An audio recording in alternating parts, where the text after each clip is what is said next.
my sister was helping me, so I'll find Thank a you. quiet I was place so now. happy. I mean, I know you were, this is your first IG Live, so thank you for doing this experiment with us. I know. We're still here, no Sorry, worries. still there? This is definitely new for me. Here, and I'll. You're good. Is it You're too good. close? I can't quite see myself. Okay, good. Perfect, perfect. Sweet. I'll just leave We it right there. made Awesome. it. Are you in your studio right now? I see some beautiful blue walls behind you. No, I'm actually in my home little yoga room, yoga space. Yeah. It's been snowing quite a bit here, and we had a class that just ended, so I didn't want to interrupt that. It probably wouldn't have been a very quiet space there. So I was just reading on your website, you have only been the owner since May of 2022. So what's that been like for you? It's not even a year that you've been the owner of the studio. Yeah, it's been really exciting. I'm really happy to be the owner. I've been a student there at that studio for over 15 years. And I've seen it change and grow. And then I took my teacher training there at the studio in 2019 through the previous owner, Jenna. And I just love the space. And when she decided to sell, I was in a position where I wasn't at first thinking that that would be a good fit. But then as the time went by and she really started thinking about moving on, I thought it was a great fit for me. So I'm really excited to be part of it. It's been a really interesting, especially coming into it, in the end of that kind of height of the pandemic, So it's, for the most part, it's really inspirational for me. It keeps me going, and I love putting my energy into it. Your personal yoga practice changed now that you're a studio owner? Do you find that you have more time, less time? Have you had to adjust anything in terms of your personal practice? I think sometimes I've found that I have less time, so I'm having to make sure I carve out that time. I'm also a single mom, so just, that takes a lot of my time as well. But just trying to carve out that time, I think that's a challenge for all of us, though. We have such busy lives and so many things going on. It's definitely something I think we all struggle with, but I try to the other teachers as much as I can. It's not as, of course, as convenient sometimes, but I love practicing still in the studio as a student. I remember you had also mentioned when your son was born, it really changed your practice as well. So that was 10 years ago now, I believe, that he was born. So. Does your son practice? Yeah. A little bit.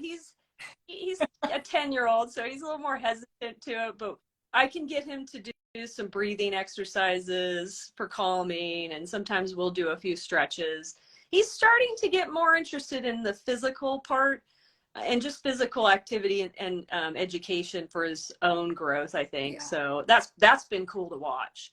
As he gets older, he's getting more into just the idea of, okay, how does the body work? What is this thing my mom's doing that she's pretty love into? That kids are exposed to it so young now. I mean, when I was 10 years old, yoga obviously existed, but it wasn't something that was part of my sphere or my life. And how amazing that kids these days have so many more opportunities to even just be around it and to just know what it is as an offering. I totally agree. I wish I had had that offering as a kid. I hope that we can continue to bring that to other kids and teenagers in the area. Hopefully they'll be interested as well. When you first did your first yoga class, was it love at first sight? Were you like, this is it? Or was it a little bit of a hesitation? How was your reaction to your first experience? Gosh, my first yoga class, I think I was in my early 20s. I went to a local YMCA, and it was a wonderful experience. My sister and I went together, and we often went to that Y to work out and do some other sports, and they started offering yoga. So we thought, well, we'll try it out. And at the time, I think, and even up until probably about 15 years ago, I kind of treated it as a physical practice. I really didn't go more inward with it. I didn't delve deeper into it. But then once my son was born, and right before that even, I started getting a little more interested in the internal part and how I could maybe bring balance to my physical and mental bodies. And then just learning over the years that aspect, you know, the integrating all of that together to find that overall balance It's and such an centering point for amazing myself. thing. I love that it offers so many different facets for everyone. And I love that the YMCA, I that was know. also my first experience. That's so funny that that was yours. My mom took me to my first yoga class at the Y. Oh, awesome. Oh, the good old Y. You And can't it's a beat great way that. to sort of, if you've never tried yoga and you're just sort of interested in learning more about the physical practice, it was a very casual environment. You know, there was no fancy yoga clothes. People just came based, you know, in sweatpants, and they were very comfortable. And it was such a great introduction to yoga. And I was so Yeah. appreciative of my mom, first of all, for showing me this, and for having Yeah. this opportunity. And then it was the same. I started taking vinyasa and learning all these different hatha and meditation. It just led to Yep. all these different things. And then you start layering on all the just the knowledge and the experiences you have with the practices, and it just becomes this, I don't know, for me at least, it became a lifelong journey. You know, something that I'm going to continue to work on. And I want to, that's one of the reasons why I really wanted to buy the studio. I feel like it is something that is beneficial to everyone, of all walks of life, of all different physical abilities. It's something that anyone can walk into a class and benefit somehow from it, even just with a 1 hour class, I think. So I just think, with given how tough the last few years have been, especially for people with their mental health, I really think that yoga and just the gentle practices and the meditation, all of those practices together can help find us that center, help us relieve maybe some of that mental anguish. Are there any upcoming workshops or classes that you're really excited about, that you now, as a new owner, you have a lot more, you know, offerings that you can do that you're also interested, I'm sure? Yes, I at that, and that's mostly what my approach has been. Would I try to bring special events and workshops and even just weekly classes in that I think will be beneficial to other people that I would want to go to as well. I would, and many of them, most of them I do go to, and I feel like I'm cheating or something, like I'm there in this experience at my yoga studio. So it's been surreal for me, but so that's where I'm trying to put my energy into, and my motivation is to have a diverse set of workshops, classes, something that anyone that looked at even our weekly schedule could say, yeah, I could go to that class. You know, maybe they're not a vinyasa fan. We have that too, you know, or whatever the class, hatha, you know, it's, or maybe it's just we have one class called yoga for self-care, and or yoga for tight people, and it just called, I think it speaks to people at their level too, rather than it just being more, maybe more esoteric in some people's minds about, you know, this yoga thing. So it's approachable. So right now we have a few monthly gatherings and workshops that we've been hosting. We have a yin and Reiki sound bath that's been amazing once a month.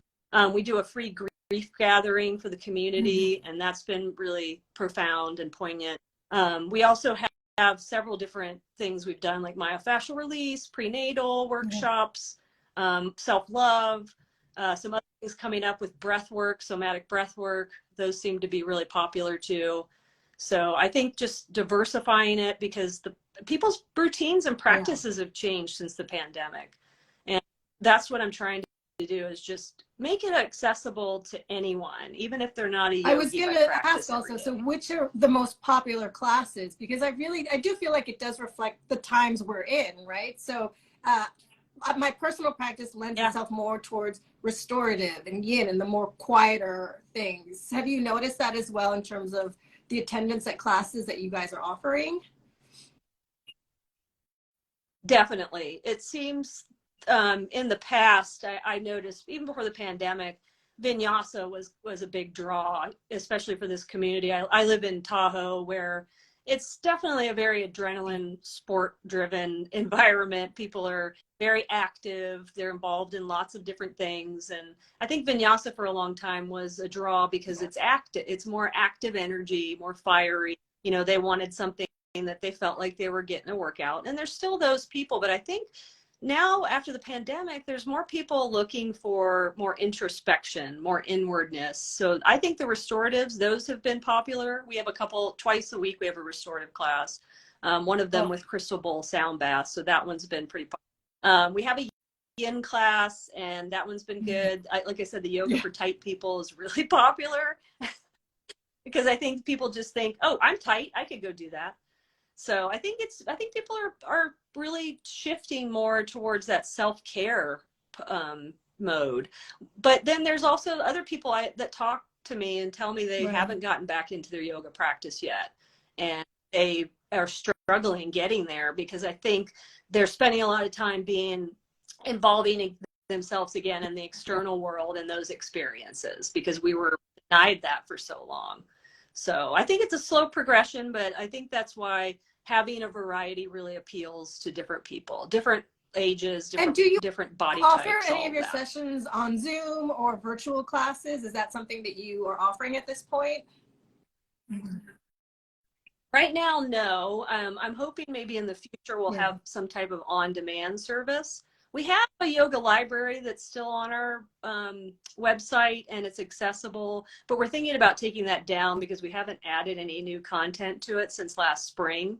And it would be nice, I think, to just start fresh if we're going to do something online. I love it. I love it. And I'm so amazed that you purchased your studio and you ran it in May of 2022. And it's inspiring that that's happening still. You know, I think for a long time when so many businesses were closing and a lot of our partners and they all closed and it felt like a punch in the stomach. You know, I know all these people and now that things are reopening and people are starting and they're doing these things and I love hearing this and seeing people do this. So thank you for doing this.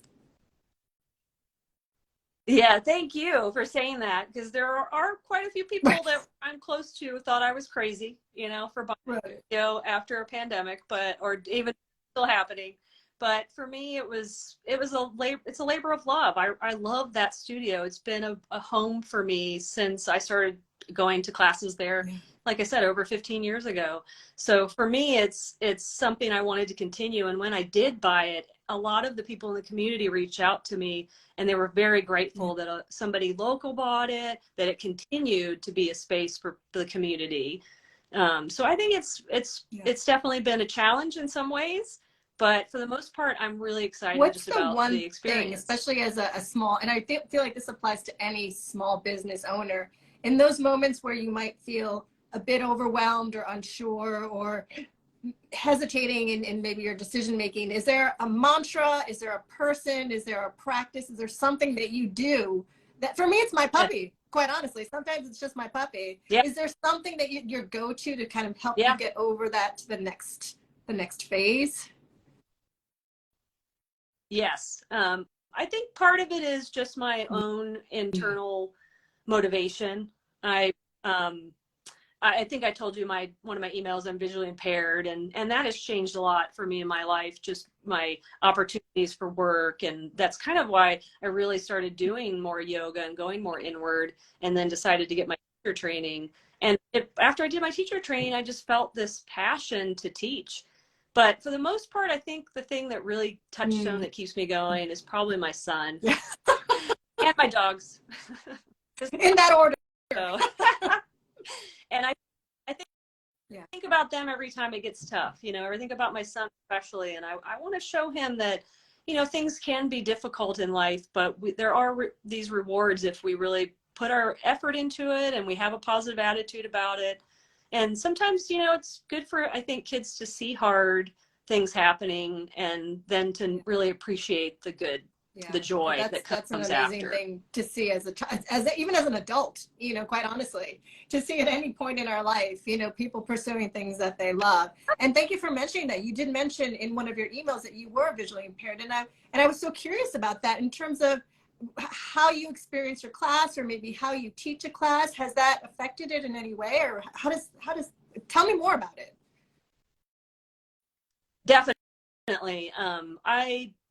I have been very fortunate in that because of the visual impairment, it's allowed me to really focus more inwardly, like I was saying. But I think at first I was a little nervous about my vision but I've noticed that when I work more from like an energetic standpoint, where I'm feeling in the energies of the time, maybe of just the week, the day, maybe sometimes I really love astrological aspects as well. So I tend to notice what's going on astrologically in the cosmos.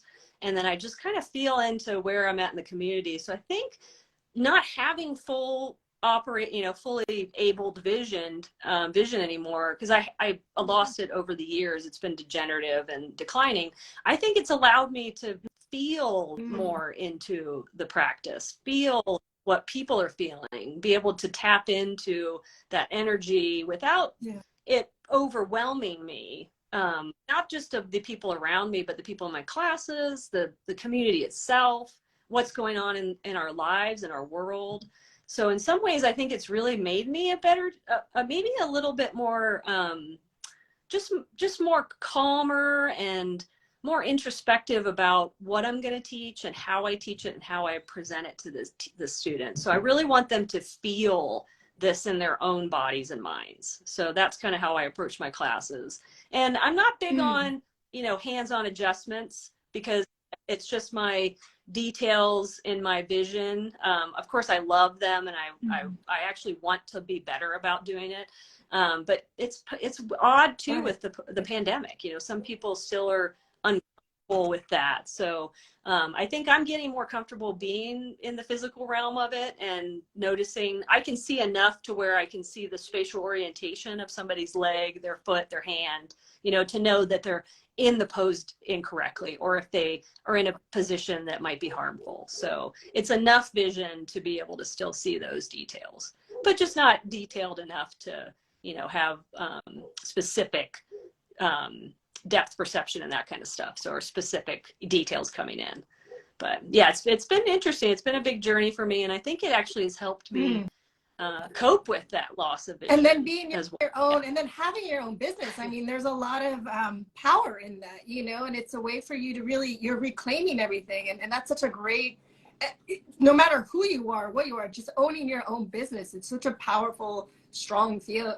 Most times, sometimes it's a little nerve-wracking, but in general, I guess say that's, an empowering feeling, and having a little bit of control over, some parts of your life. Yeah. Or at least we imagine. Yes. Yeah, no, you're exactly right. I feel like I've gotten some of my freedom back. I used to work as a manager at a marina here in Tahoe for years, for almost 14 years. And I just was, never really that happy there in that position. And I knew that I wanted something that was more fulfilling and something I had passion about. But I've really been able to take that business experience and transfer it over to the yoga world.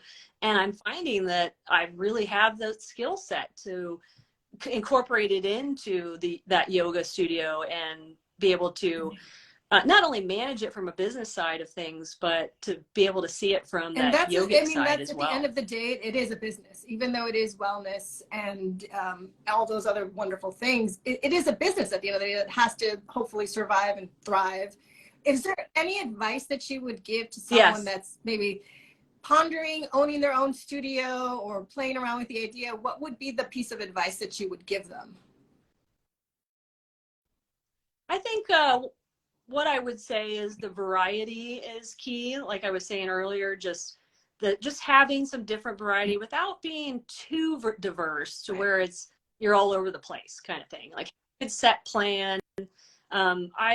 I've really tapped into friends and family and the community members and asked them what they wanted. So that I would advise as well, just knowing your audience, because it's different city, every town, I think that's something that I found a lot of help from. But what I'm finding too that's been the most profitable are the workshops, those special events. Yeah, we do private classes as well, and something like that, offering private classes in your studio or off-site, because we do that as well, and that helps not only make the studio more money, but the teachers make more money that way as well. And then maybe getting more clients for their personal yoga business. And so I think it's just that variety and knowing your audience. That's great. So if anyone's listening and you are pondering opening that yoga studio, do it. And then talk to Michelle. Yes. That online yoga practice, offering that for somebody that, or whatever it is that your desire or your intuition is telling you to do. That's how I think I operate a lot, is just trying to not only be grounded, but listen to my intuition and take chances and sometimes they don't work out, but I'm willing. Thank you, Michelle. And thank you for taking a chance on us and joining us as a studio partner for our next issue. Yeah, I'm excited. Yeah, thank you for reaching out to me originally. It's and I'm only so happy because to be of a small part of businesses like you that we exist. We are able to create this magazine and distribute it for free. And we appreciate it, and we appreciate you and are inspired by your work. So thank you. Thank you. Thank you so And much now you're a for pro. hosting me now here you can as do well. IG Lives every day, all night long. Maybe I should start Do it. doing some and invite it's so some fun. guests I in. love that we have these opportunities now to meet people, and you're all the way in California. I'm in New York City. We can have this chat. It's amazing. It's such a wonderful thing. I mean, that's definitely one benefit from us all having Thank to go goodness online, there were some right? benefits, right? Yes, we have to find Thank those you, benefits, Michelle. right? We will keep this on our IG Live. I'll you. send you the link as well. So if you want to share it with your community, and best of luck. Everyone go to her studio if you're in Tahoe. It's on our partner page. And thank you so much. Thank you. Have a great day.